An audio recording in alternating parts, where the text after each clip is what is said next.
গল্পের শুরুতে আমরা বেন আর রিচেলকে দেখতে পাই। তারা তখন রান্না করছিল। এদের দুজনকে দেখে মনে হচ্ছিল এরা দুজন একটা রিলেশনশিপে আছে। তখন তাদের ঘরে কেউ আসে। তারা সেখান থেকে দেখতে পায় এই ছেলেটা সন ছিল। তারা দেখে যে সনের হাতে একটা গিফট ছিল এবং তারা সনকে দেখে একটু চিন্তায় পড়ে যায়। এখানে রিচেল বলে সে সনের সাথে কথা বলতে চায় না। এখন এখানে বেন বলে সে সনের সাথে কথা বলে দেখবে যে কি ব্যাপার। এই বলে সে দরজাটা খোলে। সন ঘরের ভিতরে আসে আর বেনের সাথে কথাবার্তা চালু করে। এখানে আমরা দর্শক হিসেবে এদের কথাবার্তার মধ্যে একটা আজব সিচুয়েশন লক্ষ্য করি। এদের দুজনের কথাবার্তায় আমরা বুঝতে পারি এদের দুজনকার মধ্যে অতীতে কোনো রকমের কিছু একটা ঘটনা ঘটেছিল। এখানে বেন সনকে বলে যে রিচেল এখন ঘরে নেই। এটা শুনে সন একটু খুশি হয়ে যায়। এখানে সন বেনকে একটা গিফট দেয় যেটা একটা বাক্সের মতো ছিল। সন এখানে বেনকে এই গিফটটা এখনই খোলার জন্য বলছিল। এখানে সন বলে গিফট কার্ডটা তুমি পরে পড়ে নেবে আর তুমি এই গিফটটা এখনই খোলো। সেই বাক্স যখন খোলে আশ্চর্যজনকভাবে সেটা শুধু একটা কার্ডবোর্ডের বাক্স। আর কার্ডবোর্ডের বাক্সের ভিতরটা এতটাই অন্ধকার ছিল যে তার ভিতরে কিছুই দেখা যাচ্ছিল না। বেন এখানে সনকে রেগে গিয়ে জিজ্ঞেস করে যে তুমি কি আমার সাথে মজা করছো, কিন্তু তখন সন আই অ্যাম সরি বলে এখান থেকে তাড়াহুড়ো করে বেরিয়ে যায়। সনের এখান থেকে চলে যাওয়ার পর সে একটা টর্চ লাইট নিয়ে সেই বাক্সটার ভিতরে দেখার চেষ্টা করে। তারপর সেই বাক্সটার ভেতরে সে কিছুই দেখতে পারছিল না। এখন পর্যন্ত এখানে রিচেল চলে এসেছিল। সেই সময় বেন একটা পেন্সিল তুলে সেই বাক্সটার ভিতরে ফেলে এবং তার ভিতর থেকে সেই পেন্সিলটা উধাও হয়ে যায়। এখন পর্যন্ত রিচেল আর বেন চিন্তায় পড়ে গেছিল, কারণ তাদের সামনে রাখা বাক্সটা কোনো নর্মাল বাক্স ছিল না। তখন বেনের মনে পড়ে যায় এই বাক্সটার সাথে একটা গিফট কার্ডও ছিল। তখন রিচেল সেই কার্ডটা তুলে পড়তে চালু করে, যার উপর এরকম কিছু লেখা ছিল, ডিয়ার বেন, তোমার কাছ থেকে আমি আগের আর এখনকার জন্য ক্ষমা চাইছি, কারণ আমাকে এই বাক্সটা কাউকে তো দিতেই হতো। এই বাক্সটার ব্যাপারে আমি সব কিছু তো জানি না, কিন্তু এইটুকু বলতে পারি ও ততক্ষণ নাড়াচাড়া করতে পারবে না যতক্ষণ তুমি এই বাক্সটাকে দেখছো। যত কিছুই হয়ে যাক তুমি যেন বাক্সটা থেকে তোমার নজর সরাও না, আর ও চায় তুমি অন্য জায়গায় দেখো। তখন বেন লক্ষ্য করে তার পায়ের গোড়ায় সেই পেন্সিলটা ছিল যেটা সে বাক্সের ভিতরে ফেলেছিল। যখন বেন বাক্সটার দিকে দেখে তখন দেখে বাক্সটার ভিতর থেকে কোনো মানুষের মাথা বেরিয়ে এসেছে। এখন পর্যন্ত সে হালকা বাক্সের ভিতর থেকে বাইরে এসেছিল। সেই অচেনা মানুষটা একভাবে বেনের দিকে তাকিয়ে আছে।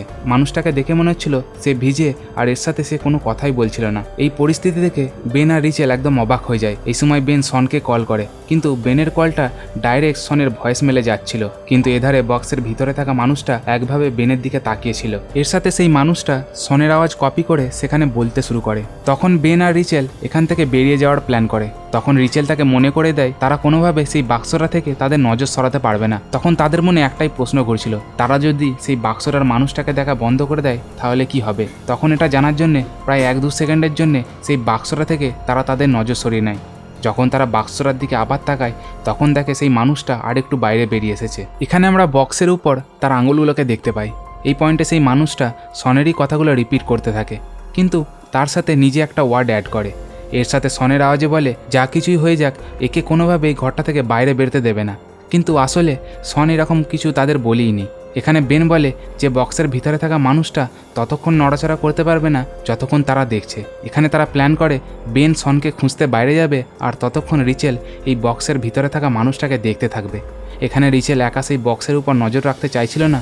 বেন তাকে কনভিন্স করে সনকে খুঁজতে বাইরে বেরিয়ে যায়। বেন তখন বাইরে বেরিয়ে যায় এবং এধারে সে তার গাড়িতে সনকে খুঁজতে থাকে। ও তাকে কল করারও চেষ্টা করে এবং ফাইনালি সন ফোনটা তোলে। বেন সনকে জিজ্ঞেস করে তুই আমাকে কি দিয়ে গেছিস। বক্সের ভিতরে একটা ক্রিপি মানুষ ছিল আর সে সেম আওয়াজ বার করে আমাদের কথাগুলো রিপিট করছে। তখন সন তাকে বলে আমি তো জানতামও না সে কথাও বলতে পারে, আর আমি তো বলিনি যে তাকে ঘর থেকে বাইরে বার করে দেবে। যার মানে সেই বক্সের ভিতরে থাকা মানুষটা সনের আওয়াজ বার করে তাদের সাথে মিথ্যে কথা বলছে।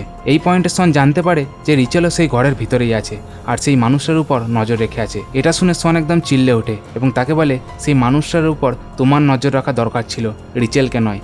এই কথাটা শুনে সে একদম ঘাবড়ে যায় এবং সে তার গাড়িটা নিয়ে তার ঘরের দিকে বেরিয়ে যায়। ফোনে সন তাকে ঘরে যেতে বারণ করছিল, কিন্তু বেন তার ফোনটাকে কেটে দিয়ে ঘরের দিকে এগিয়ে যায়। ও যখন ঘরে পৌঁছায় দেখে ঘরের চারিদিক অন্ধকার হয়ে আছে আর চারিদিকে জিনিসপত্র এধারে ওধারে ছড়িয়ে আছে। বেন দেখে ঘরের লাইট বোর্ডগুলো ভেঙে গেছে আর ফ্লোরে জল পড়ে আছে।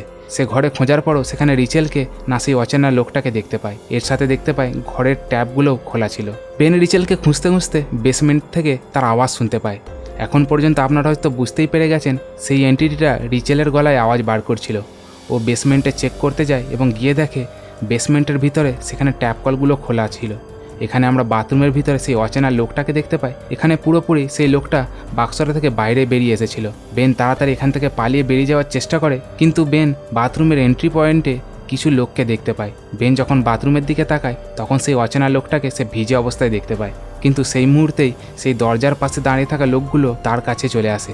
আর ও যখন দরজার পাশে দাঁড়িয়ে থাকা লোকগুলোর দিকে তাকায় তখন সেই বাথরুমের অচেনা লোকটা তার দিকে এগিয়ে আসে। এই পয়েন্টে বেন বুঝতেই পেরে গিয়েছিল যে সে একসাথে দুজনকে দেখতে পারবে না, যেভাবে সেভাবে সেই এন্টিটিটা তাকে ধরেই ফেলবে। সে সেখানে তার সমস্ত বাঁচার আশা ছেড়ে দেয়। আর এই সময় বাথরুমে থাকা সেই অচেনা লোকটি সেখানকার লাইট বন্ধ করে দেয়। আর এর সাথেই গল্পটা এখানেই শেষ হয়। বন্ধুরা, এটাই ছিল দি আদার সাইড অফ বক্সের গল্প। আমরা এই গল্পের ব্যাপারে একটু বিশ্লেষণ করব। এখানে গল্পে বেন আর রিচেল সনের সাথে কানেক্টেড ছিল। এখানে আমরা গল্প থেকে বুঝতে পারি হয়তো প্রথম দিকে রিচেল আর সন রিলেশনশিপে ছিল, আর তাদের মাঝে বেন চলে এসেছিল, যার ফলে রিচেল সনকে ছেড়ে দেয়। এখানে আমাদের দেখে মনে হচ্ছিল সন অতীতে একটা কিছু কাজ করেছিল, যার ফলে সে তাদের কাছ থেকে ক্ষমা চাইছিল, আর রিচেল তার সাথে দেখা করতে চাইছিল না। তো আমরা চলে আসি আমাদের মেন পয়েন্টে, এই মিস্ট্রি বক্সটাতে। এখানে যে বক্সটার ভিতরে এন্টিটিটা ছিল সে খুবই চালাক ছিল। এই অচেনা লোকটা মানুষের আওয়াজ কপি করতে পারতো, তার সাথে সে মানুষদের ম্যানুপুলেটও করতে পারতো। এখানে সে বেনের সামনে এমন দেখাচ্ছিল যে রিচেল যদি তাকে দেখে তাও সে বাইরে আসতে পারবে না, কিন্তু আসলে সে শুধু বেনের নজরেই সেই বক্সটা থেকে বাইরে আসতে পারতো না, কারণ বক্সটাকে শুধু বেনই খুলেছিল। এই বক্সটা বেনের সাথে বদলা নেবার জন্যে সন তাকে গিফট করেছিল, কিন্তু সে জানতও না যে রিচেলও তখন সেই ঘরটাতে ছিল।